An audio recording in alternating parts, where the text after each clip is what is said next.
Dan sistem yang terakhir yaitu kita akan menggabungkan antara deteksi gestur tangan menggunakan media pipe dan kontrol PLC secara real time menggunakan Modbus TCP/IP. Nah, jadi langkah yang harus kalian lakukan yaitu kita membuatkan 3 komponen utama, yaitu yang pertama itu media pipe untuk deteksi dan posisi jari. Kemudian kita memerlukan guide PYP5 untuk menampilkan video dan tombol serta indikator.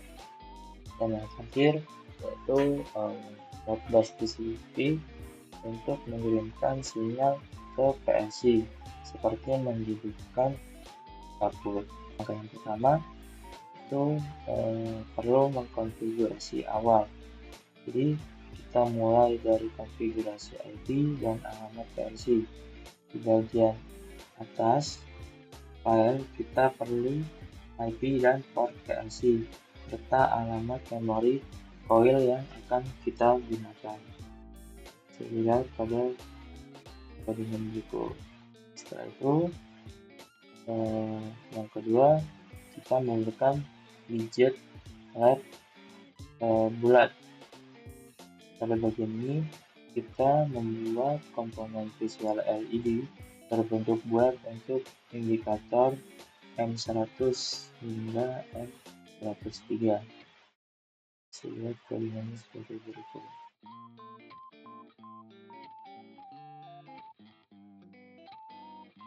Yang ketiga, kita perlu membuat tombol tunggal. Pada bagian ini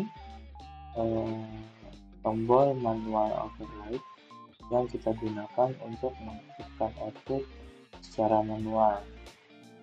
Lihat codingannya sebagai berikut.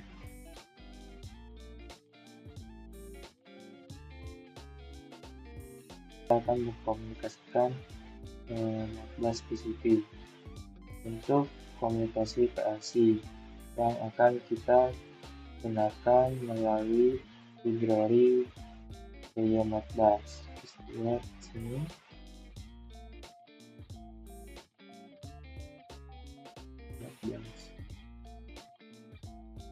Yes.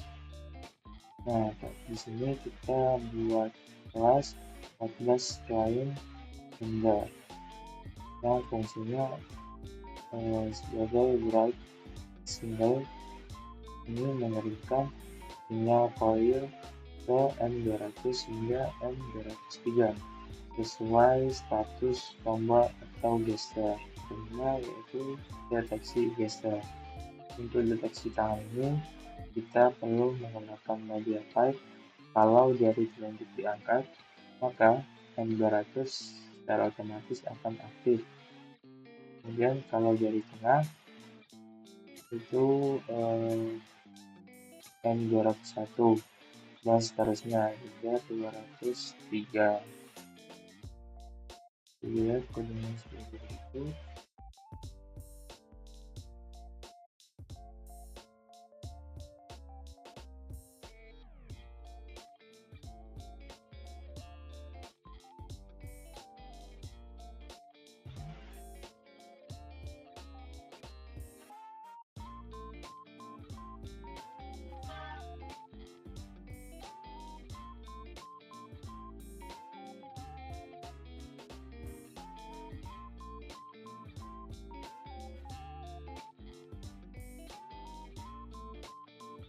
Nah, pada kode tersebut hasilnya adalah list berisi status jari yang sedang terangkat.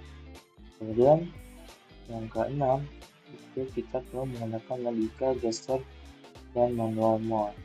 Pada bagian codingan loop tadi kita atur logika switching secara otomatis antara gesture dan manual mode. Kalau tangan kita terdeteksi, maka gesture override atau tombol manual. Kalau tidak ada tangan, tombol bisa diklik secara manual. Dan kemudian yang terakhir adalah kamera dan tampilan. Ini kita menggunakan sistem OpenCV untuk pengambilan frame webcam, lalu akan ditampilkan ke guide.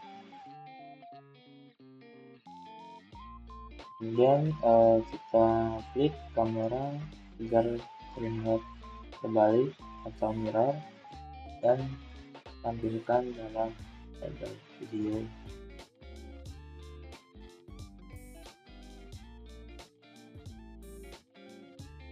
Sekian dari video yang saya sampaikan. Assalamualaikum warahmatullahi wabarakatuh.